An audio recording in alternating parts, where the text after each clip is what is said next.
이번 시간에는 시민혁명과 국민국가의 탄생에 대하여 알아보도록 하겠습니다. 지금의 우리를 살아가게 하는 정치 사상으로 자유주의와 민주주의, 민족주의 같은 것들이 있죠. 이러한 사상들의 원산지가 바로 영국, 미국, 프랑스 같은 나라들의 시민혁명이라고 할 수가 있겠습니다. 먼저 영국 혁명부터 알아보도록 하겠습니다. 17세기 영국에서는 상공업과 도시가 발달하여 시민 계급이 성장하였고, 농촌에서는 중소지주층인 젠트리의 세력이 강해졌습니다. 시민 계급과 젠트리는 대부분 청교도였으며 의회에서 다수를 차지하였습니다. 찰스 1세는 의회를 무시하고 마음대로 세금을 부과하였으며 청교도를 탄압하였습니다. 이에 의회는 국왕이 의회의 동의 없이 세금을 부과할 수 없으며 불법적인 체포, 구금을 금지한다는 내용의 권리 청원을 제출하여 승인받았습니다. 그러나 찰스 1세는 곧 의회를 해산하고 한동안 소집하지 않다가 전쟁 비용을 마련하기 위해 의회를 다시 소집하였습니다. 의회는 세금 부과에 반대하며 국왕의 실정을 비판하였습니다. 왕은 의회를 무력으로 탄압하였고 의회도 무력으로 맞서 내전이 발생하였습니다. 이것이 바로 청교도 혁명입니다. 결국 의회파를 이끈 크롬웰이 왕당파 군대를 격파한 후 찰스 1세를 처형하고 공화정을 수립하게 됩니다. 크롬웰은 왕당파의 거점인 아일랜드를 정복하였으며 항해법을 제정하여 대외 무역을 확대하였습니다. 역시 크롬웰이야. 독재를 끝내러 왔구나. 아니, 내가 독재할 건데? 그는 의회를 해산하고 엄격한 청교도 윤리를 앞세운 독재 정치를 펼쳐 국민의 반감을 샀습니다. 크롬웰이 죽은 후 왕정이 부활하여 찰스 2세가 왕위에 올랐죠. 찰스 2세와 뒤를 이은 제임스 2세는 의회를 무시하고 전제 정치를 폈습니다. 이에 의회는 제임스 2세를 폐위하고 제임스 2세의 딸 메리와 그녀의 남편 윌리엄을 공동 왕으로 추대하였으니 이것이 바로 명예혁명입니다. 이듬해 메리와 윌리엄은 의회가 제정한 권리 장전을 승인하였으며 이로써 입헌 군주제의 토대가 마련되었죠. 그 후 앤 여왕 때에는 스코틀랜드를 병합하고 식민지를 확대하여 대영 제국을 이루었습니다. 앤 여왕 사후 독일의 하노버공 조지 1세가 즉위하였습니다.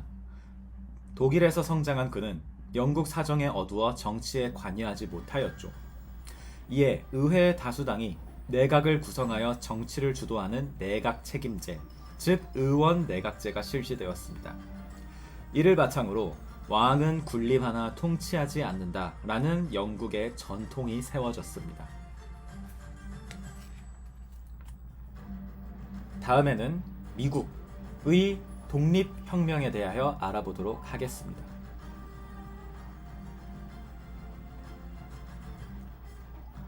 (17세기부터) 종교, 경제적 이유로 북아메리카 동부 해안에 이주한 영국인들은 13개의 식민지를 건설하였습니다. 식민지에는 본국의 간섭 없이 자치를 누렸지만 프랑스와의 7년 전쟁으로 재정이 어려워진 영국 정부는 식민지에 인지세, 차세 등을 부과하였습니다. 식민지 주민들은 대표 없는 곳에 과세할 수 없다라며 반발하였고, 이러한 저항은 보스턴 차 사건으로 이어졌습니다. 영국 정부가 보스턴 항을 봉쇄하고 탄압하자 식민지 대표들은 대륙 회의를 열어 영국에 맞서기로 결의하였습니다. 영국군과 식민지 민병대 사이에 충돌이 일어나 전쟁이 시작되었습니다.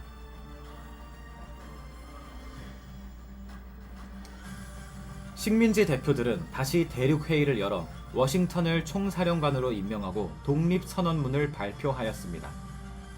이후 식민지인은 프랑스 등 유럽 여러 나라의 지원을 받아 전쟁에서 승리하였고, 영국과 파리 조약을 맺어 13개 식민지의 독립을 인정받았습니다.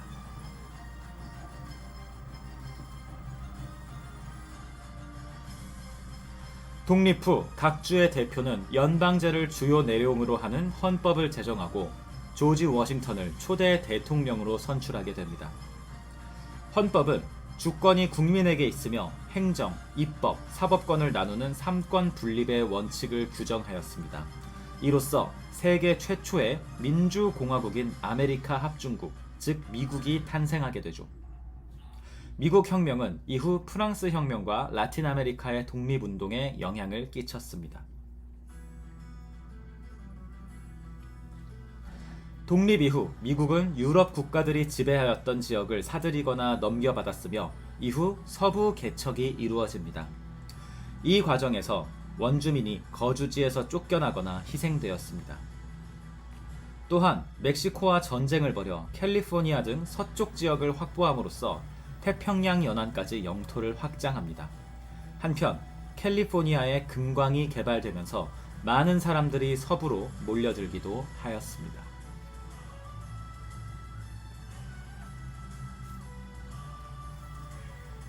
마지막 차례로 프랑스 혁명에 대하여 알아보도록 하겠습니다.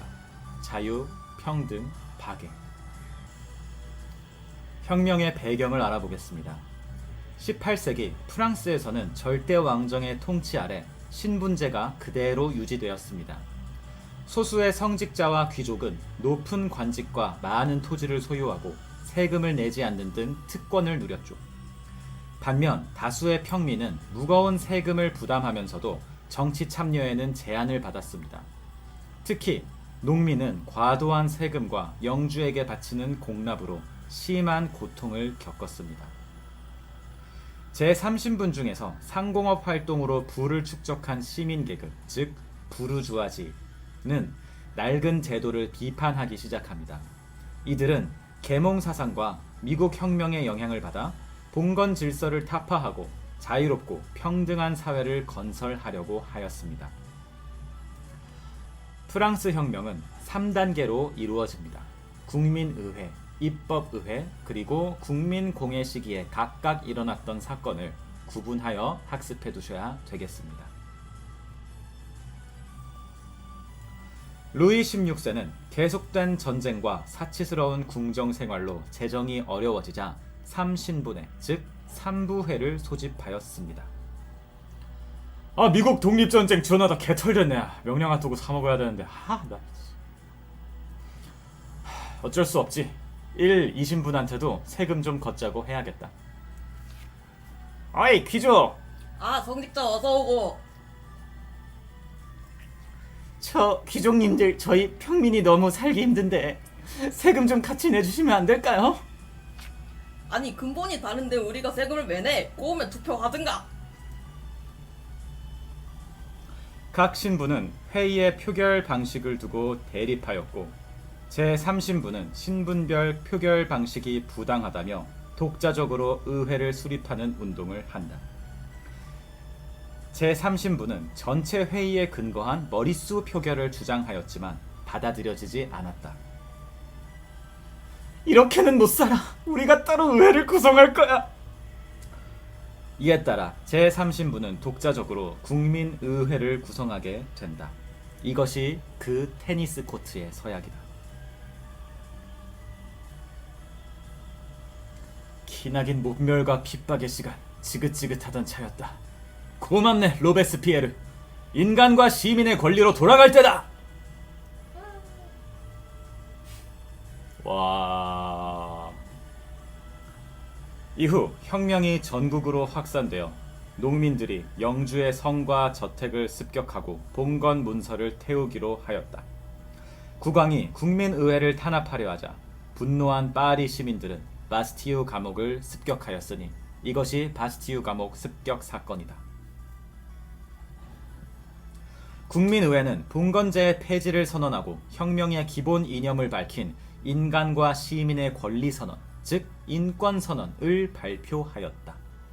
인권선언의 많은 내용들은 오늘날에도 이어져 대한민국 헌법에 반영되어 있기도 하다.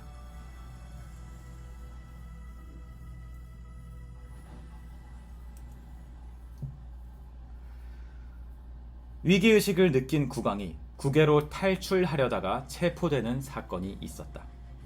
그 후 민중의 반감은 더욱 커졌다.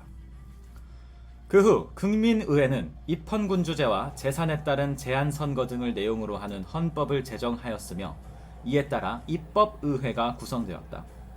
입법의회는 혁명이 번질 것을 두려워한 오스트리아, 프로이센 등이 프랑스를 위협하자 전쟁을 선포하였다. 패전이 계속되고 물가가 오르는 등 생활이 어려워지자 과격해진 파리 시민들이 왕궁을 습격하였다. 그 결과 왕권이 정지되고 입법의회 대신에 국민공회가 구성되게 된다.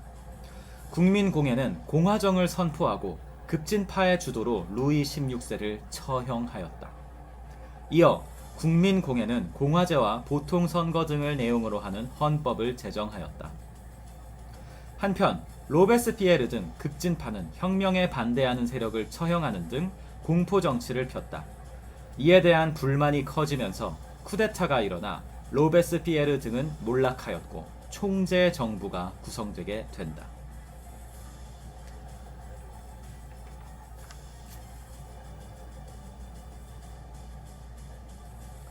총재 정부가 국내외의 혼란을 수습하지 못하자 대외 전쟁의 승리로 영웅이 된 나폴레옹이 쿠데타를 일으켜 총재 정부를 무너뜨리고 통령 정부를 수립하였다. 통령에 취임한 나폴레옹은 국립은행 설립, 국민교육제도의 도입 등 개혁을 실시하였으며 나폴레옹 법전을 편찬하였다. 이러한 개혁을 바탕으로 국민의 지지가 높아지자 나폴레옹은 국민투표를 실시하여 황제에 즉위하게 된다. 황제가 된 이후에도 나폴레옹은 대외 전쟁을 계속하였다. 이에 영국을 중심으로 유럽 국가들이 동맹을 맺어 대항하게 된다.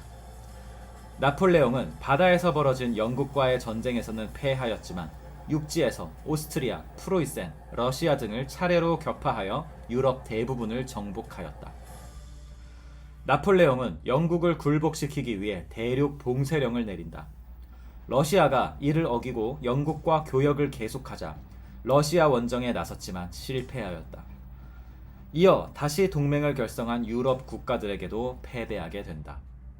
나폴레옹은 결국 몰락하였지만 그의 정복 전쟁으로 프랑스 혁명의 정신이 유럽에 널리 전파되어 자유주의와 민족주의가 확산되게 된다.